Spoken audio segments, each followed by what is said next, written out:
नमस्कार दोस्तों, स्वागत है आपका हमारे YouTube चैनल पर। आज मैं लेकर आई हूँ बैसाख महीने में सुनी जाने वाली कथा। एक गांव था जहाँ पर एक ननद और एक भाभी रहती थी। भाभी बहुत ही अच्छी औरत थी। वो अपनी ननद का बहुत ख्याल रखती थी, जहाँ भी जाती उसको अपने साथ रखती।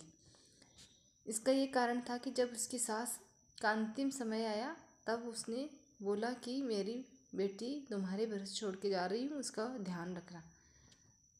तब से ही भाभी उसका बहुत ख्याल रखती और जहाँ भी जाती उसको साथ रखती। ऐसा करते करते वैसाख का महीना आया और भाभी बैसाख नहाती और पीपल सींचने जाती। ननद भी अपनी भाभी के साथ नहाती और पीपल देवता को सींचने जाती। भाभी मन ही मन में पीपल देवता से प्रार्थना करती कि हे पीपल देव, मुझे एक पुत्र दे दो। ननद भी जैसा भाभी करती वैसा ही ननद करती और मन में वो भी यही कहती कि जो भाभी को दे वो ही मुझे दे दो। फिर पीपल देव ने सोचा कि इसको तो मैं पुत्र दे दूंगा, लेकिन ये तो अभी कुंवारी, इसको कैसे बच्चा दे सकता हूँ। लेकिन अब क्या करें, ये प्रार्थना करती है तो इसको देना तो पड़ेगा। फिर बैसाख महीना पूरा हुआ और भाभी को तो गर्भ ठहर गया और ननद के हाथ में एक छाला पड़ गया। ऐसा करते करते 9 महीने बीत गए।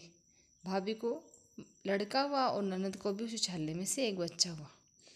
अब भाभी ये देखकर घबरा गई। गांव वालों को मालूम चलेगा तो हमारी बदनामी होगी और ननद से कौन शादी करेगा। तो फिर भाभी ने सब गांव वालों को बोल दिया कि मेरे जुड़वा बच्चे हुए हैं। फिर एक दिन भाभी पानी लेने कुएं पर गई और ननद को बोल के गई कि दोनों बच्चों का ख्याल रखना। फिर पीछे से ननद दोनों बच्चों का ख्याल रख रही थी। ननद वाला बच्चा था वो रोने लग गया। फिर उसको गोद में लिया और पालने में झुलाते झुलाते लोरी सुनाने लगी। बिना बीज का कान्हा कहाँ से आया तू, बिना बीज का कान्हा कहाँ से आया तू। ऐसी लोरी सुनाई रही थी कि उसका भाई उसके पास ही बैठा था और ये सब वो सुन रहा था। फिर उसने तो अपनी बहन से तो कुछ नहीं पूछा, ये तो बच्ची, इसको क्या पूछना है। जब उसकी पत्नी आई तब उसने जाके पूछा कि मेरी बहन के मुंह से मैंने सुना कि बिना बीज का कान्हा कहाँ से आया तू। अभी तो मैं जिंदा हूँ, ये ऐसे कैसे बोल रही है, क्या बात है मेरे को बताओ। पत्नी ने पहले मना कर दिया कि ये तो बच्ची है, कोई बात नहीं, ऐसे ही बोल दिया होगा। लेकिन वो नज़रें चुरा रही थी। तो भाई ने उसको ज़बरदस्ती पूछा कि सच सच बताओ क्या बात है। फिर भाभी से रहा न गया और उसने पूरी बात बता दी। तो भाई को भी ऐसा लगा कि ये तो सही है, गांव वालों को मालूम चलेगा तो हमारी बहुत बदनामी होगी और इससे कौन शादी करेगा। फिर भाई उस बच्चे को लेके पीपल देव के पास गया और वहाँ जाके पीपल देव से प्रार्थना की, है पीपल देव, वो तो बच्ची थी, वो तो नादान थी, लेकिन आप तो भगवान हो, आपको तो सब मालूम है, आपने ऐसा क्यों किया और उसको क्यों दिया बच्चा। आप कृपा करके ये इसका बच्चा वापस ले लो। और वो रोने लगा और भगवान से प्रार्थना करने लगा। पीपल देव को उस पर दया आ गई और पीपल का पेड़ बीच में से फटा और उस बच्चे को अपने अंदर ले लिया। फिर भाई घर चला गया और ऐसे कुछ दिन गुजर गए।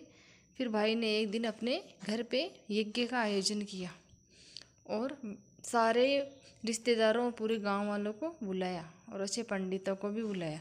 लेकिन यज्ञ में अग्नि प्रज्वलित नहीं हुई। लाख कोशिश करने के बाद भी अग्नि प्रज्वलित नहीं हुई। सब लोगों ने कहा कि तुम्हारा कोई रिश्तेदार छूट गया होगा, कोई बहन बेटी छूट गई होगी। तो भाई ने बोला कि मेरे तो एक ही बहन है, वो अभी कुंवारी है और ये यहीं पर है, मेरे पास ही है। फिर गांव के सरपंच ने बोला कि एक कोई विद्वान पंडित को बुलाओ, जो ये सारी क्या कारण है हवन प्रज्वलित नहीं होने का, वो सारा कारण है वो ही बता सकते हैं। तो फिर कहीं से पास ही में एक विद्वान पंडित थे, वहाँ से विद्वान पंडित को बुलाया और उनसे इसका न अग्नि प्रज्वलित न होने का कारण पूछा।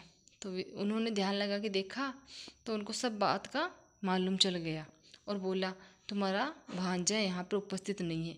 तो भाई ने बोला कि मेरी भान तो भी कुंवारी है, कौन सा भांजा है मेरे। तो फिर उन्होंने बताया कि पीपल देवता ने जो इसको दिया था बच्चा, वही तुम्हारा भांजा है, जो तुमने पीपल देवता को वापस लौटा दिया। फिर ये बात सबको मालूम चल गई और गांव वाले पूछने लगे क्या हुआ। गांव वालों को जो हुआ था वो सारी बात बता दी। तो सब समझदार जो लोग थे, ये सरपंच थे, उन्होंने सब ने कहा इसमें शर्मिंदा होने वाली क्या बात है, ये पीपल देव का आशीर्वाद है, किस्मत वालों को ही मिलता है भगवान का ऐसा आशीर्वाद।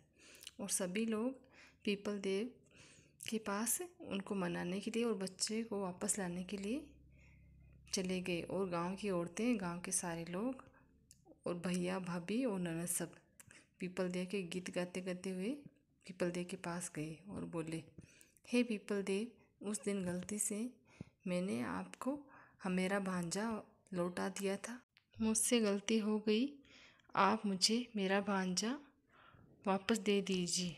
इस तरह से उसने पीपल देव से क्षमा मांगी और थोड़ी देर में पीपल देव बीच में से पीपल का वृक्ष फटा और वो बच्चा बाहर आ गया। फिर बच्चे को घर ले जाके यज्ञ में बच्चे से घी डलवाया और अग्नि प्रज्वलित हो गई।